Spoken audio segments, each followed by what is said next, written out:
Hello बच्चों, last lecture में हम लोगों ने इलेक्ट्रोमैग्नेटिक इंडक्शन पढ़ा था और बताया था मैंने किस तरीके से करंट और ईएमएफ इंड्यूस होता है। आज हम मूव करेंगे लेंज लॉ की तरफ, लेकिन लेंज लॉ को समझने से पहले आपको फैराडे लॉ बहुत अच्छे से समझ में आना चाहिए। एग्जैक्टली देखा जाए तो फैराडे ने अपने लॉ में ये बताया था कि अगर किसी कॉइल के अक्रॉस मैग्नेटिक फ्लक्स जब तक चेंज होता रहेगा तब तक उसके अक्रॉस ईएमएफ या करंट इंड्यूस होती रहेगी।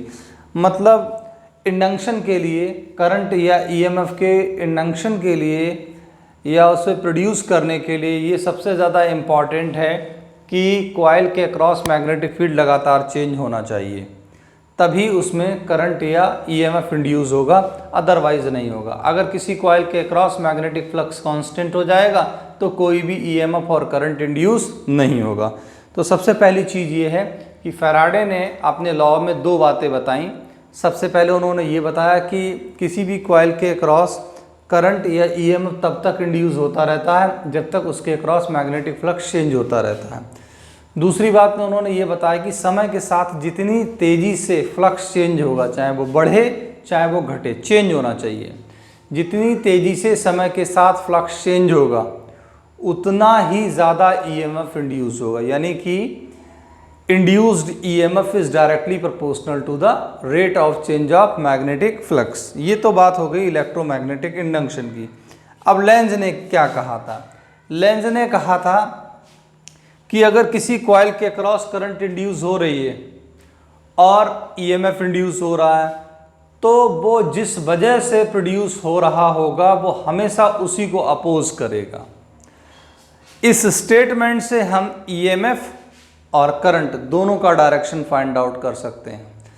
उन्होंने ये कहा कि कोई भी कॉइल जिसके अक्रॉस फ्लक्स चेंज होगा उस कॉइल में करंट या ईएमएफ की पोलैरिटी इस तरीके से रहेगी कि वो जिस वजह से करंट या ईएमएफ प्रोड्यूस हो रहा है वो हमेशा उसी को अपोज करेगा। तो इसके लिए जो फार्मूला उन्होंने दिया था फैराडे ने, वो दिया था E = d∅/dt। लेंज लॉ के अकॉर्डिंगली इसमें माइनस साइन इंप्लीमेंट हो गया।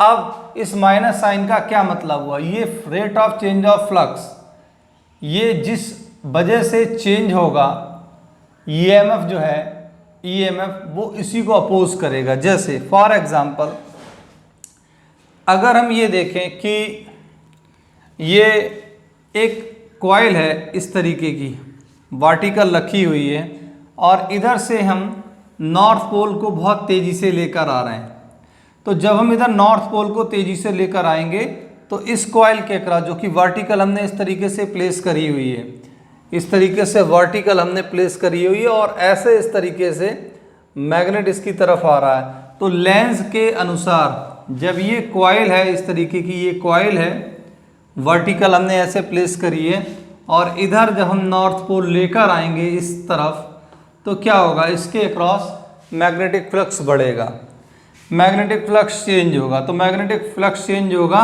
तो इलेक्ट्रोमैग्नेटिक इंडक्शन की वजह से इसमें करंट इंड्यूस हो जाएगी। अब करंट इंड्यूस होगी किधर?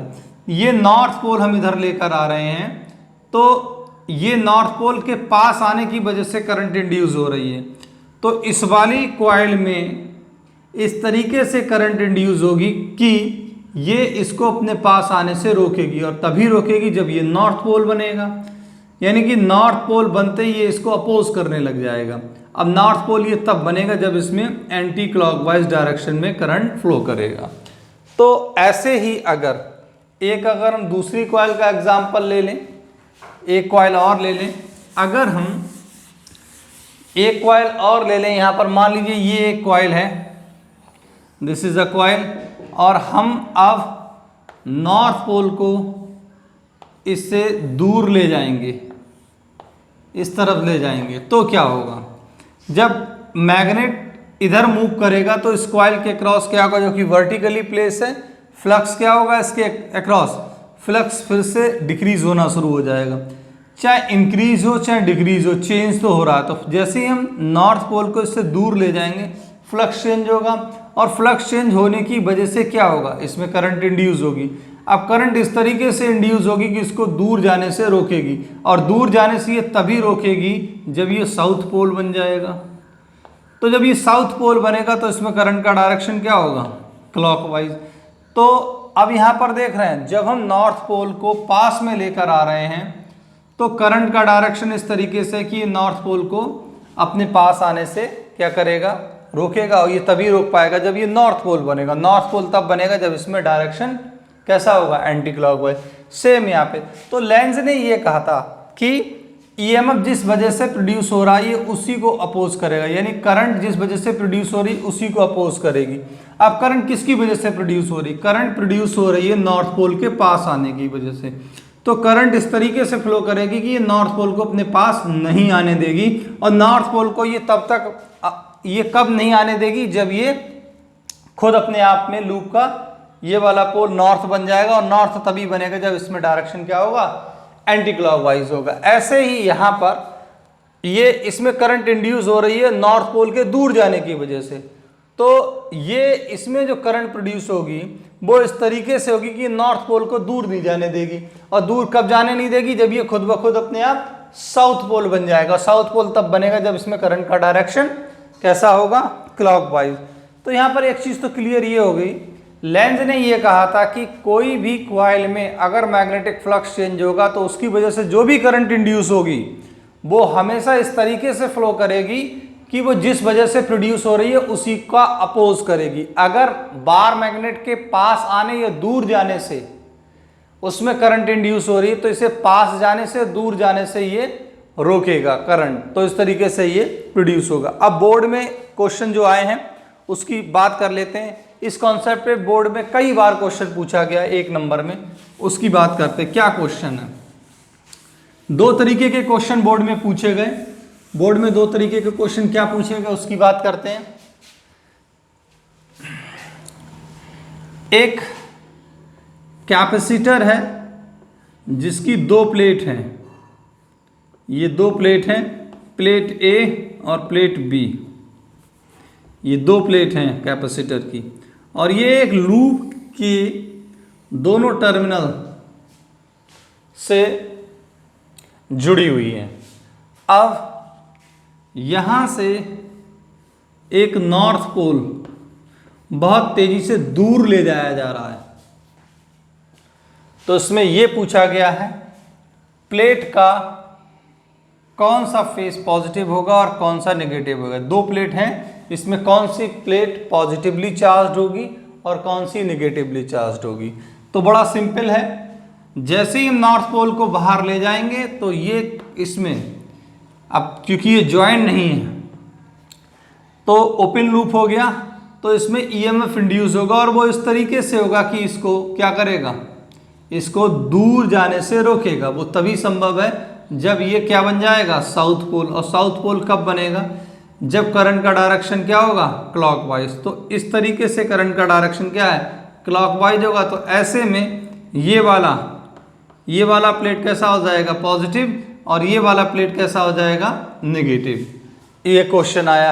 एक क्वेश्चन ये आया, इस तरीके से कॉइल है, ऐसे करके कॉइल रखी हुई है, ये इस तरीके से कॉइल रखी हुई है, और ऐसे नॉर्थ पोल इसकी तरफ आ रहा है। ये कॉइल ऐसे रखी है और नॉर्थ पोल इस तरीके से आ रहा है इसकी तरफ। तो जब ये नॉर्थ पोल इसकी तरफ आएगा तो आपसे ये पूछा गया इसमें करंट का डायरेक्शन क्या होगा। तो अगर नॉर्थ पोल इसकी तरफ आ रहा है तो तुरंत इसे नॉर्थ पोल बना दो, तभी ये इसको अपोज कर पाएगा। तो नॉर्थ पोल जैसे ही ये बनेगा, करंट का डायरेक्शन क्या हो जाएगा, करंट का डायरेक्शन हो जाएगा एंटी क्लॉकवाइज डायरेक्शन। तो ये क्वेश्चंस बोर्ड में आए हुए हैं।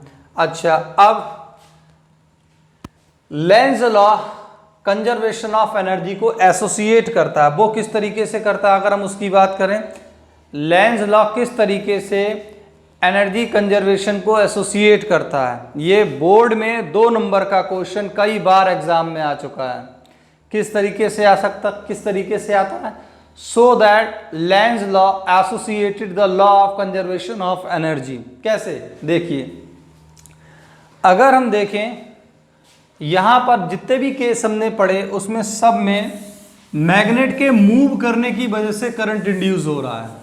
मैग्नेट के मूव होने की वजह से करंट इंड्यूस हो रहा है, और करंट इस तरीके से इंड्यूस हो रहा है कि वो मैग्नेट के मूवमेंट को रोक रहा है। तो ऐसी स्थिति में मैग्नेट पर जो हम फोर्स लगा रहे हैं, एक्सटर्नल फोर्स, वो हमेशा एक फोर्स के अगेंस्ट लगाना पड़ेगा। इस बात को पूरी तरीके से समझते हैं। ये एक कॉइल है,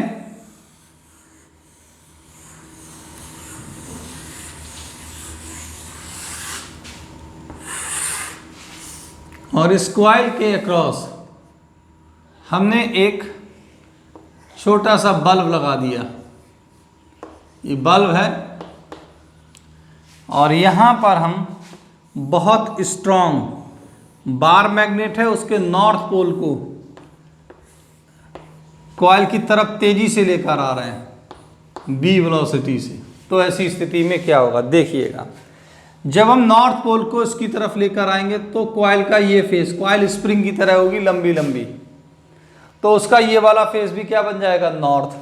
तो ये क्या करेगा, इस वाले नॉर्थ पोल पर कॉइल का north pole repulsive force exert करेगा, एप रिपल्सिव, और कॉइल को हमें इस रिपल्सिव फोर्स के अगेंस्ट मूव करना पड़ेगा। यानी कि हम इस रिपल्सिव फोर्स के जब अगेंस्ट वर्क करेंगे, वो वर्क यहां पर लाइट एनर्जी के फॉर्म में क्या हो जाएगा, अपीयर हो जाएगा लाइट एनर्जी के फॉर्म में। तो यहां पर हम क्या कर रहे हैं, मैकेनिकल एनर्जी परफॉर्म कर रहे हैं, और यहां पर हमें क्या मिल रही है, इलेक्ट्रिक एनर्जी।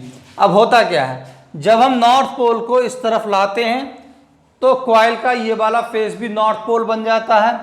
इस नॉर्थ पोल पर ये रिपल्सिव फोर्स लगाता है, जिसके अगेंस्ट हम वर्क करते हैं। जब हम किसी फोर्स के अगेंस्ट वर्क करते हैं तो कोई ना कोई एनर्जी अपीयर जरूर होती है।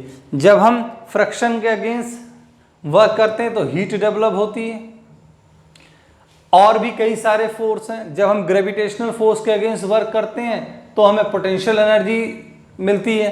तो यहाँ पर हम जब मैग्नेटिक रिपल्सिव फोर्स के अगेंस्ट वर्क करेंगे तो वो यहाँ पर लाइट एनर्जी के फॉर्म में अपीयर हो जाएगी। अब एक चीज और, जितनी तेजी से मैं मैग्नेट मूव कराऊंगा उतनी तेजी से ये बल्ब ग्लो करेगा। यानी ओवरऑल यहाँ पर मैकेनिकल एनर्जी किस में कन्वर्ट हो रही है, लाइट एनर्जी में। तो law of conservation of energy भी यही कहता है कि जब हम किसी तरीके का कोई वर्क परफॉर्म करते हैं और वो किसी फोर्स के अगेंस्ट हम करते हैं तो वो किसी न किसी दूसरी एनर्जी के फॉर्म में अपीयर हो जाता। तो यहाँ पर एनर्जी हम क्रिएट नहीं कर रहे हैं, यहाँ पर एनर्जी का कन्वर्जन कर रहे हैं मैकेनिकल एनर्जी का लाइट एनर्जी में। तो इस तरीके से ये जो एक्सपेरिमेंट है वो law of conservation of energy को भी एक्सप्लेन करता है। तो लेंज ने एग्जैक्टली बताया क्या, उसकी अगर हम बात करें तो लेंज ने डायरेक्टली ये बताया कि आप इंड्यूस करंट या इंड्यूस ईएमएफ का डायरेक्शन कैसे फाइंड आउट करेंगे। तो बड़ा सिंपल सा स्टेटमेंट है लेंज लॉ का। उसी लॉ से करंट के और ईएमएफ के डायरेक्शन को फाइंड आउट कर सकते हैं। क्या है उसमें बताया गया है कि the induced EMF always oppose the production of it. Induce EMF या करंट हमेशा उस कारण का विरोध करते हैं जिसकी वजह से वो क्या करते हैं, प्रोड्यूस होते हैं। इसी स्टेटमेंट से हम करंट और वोल्टेज का डायरेक्शन फाइंड आउट कर लेते हैं। तो ये बात हो गई आज लेंज लॉ की। न्यूमेरिकल के लिए फार्मूला हम यूज करेंगे। अब वो फार्मूला क्या होगा, E is equals to minus φ2 जो कि फाइनल फ्लक्स है माइनस इनिशियल फ्लक्स अपॉन कितने टाइम में फ्लक्स चेंज हो गया। ठीक है, तो ये फार्मूला हम यहाँ पर यूज करेंगे न्यूमेरिकल के लिए। ये इसमें दोनों लॉ जो है वो एक तरीके से दोनों लॉ इसमें आ गए। ये rate of change of flux हो गया और ये नेगेटिव साइन। तो ये लेंज प्लस फैराडे दोनों का एक तरीके से स्टडी है, लेकिन इसको हम फैराडे लॉ ऑफ ईएमआई में पढ़ते हैं। तो डियर स्टूडेंट, ये बात हो गई आज लेंज लॉ की और electromagnetic induction with Faraday's law. Next lecture में हम मोशनल ईएमएफ को डिस्कस करेंगे। अभी तक मैंने इसके जितने भी टॉपिक पढ़ा है वो सब बोर्ड में आए हुए हैं। तो नेक्स्ट लेक्चर में मोशन ईएमएफ की बात करेंगे, मोशनल ईएमएफ की बात करेंगे जो किसी न किसी के मूवमेंट की वजह से प्रोड्यूस होगा, या कॉइल की वजह से या मैग्नेट की वजह से। तो इसको आप रिवाइज कर लेंगे और इससे कुछ एक क्वेश्चंस मैं भी कराऊंगा, उसकी चर्चा हम आगे करेंगे। Thank you so much.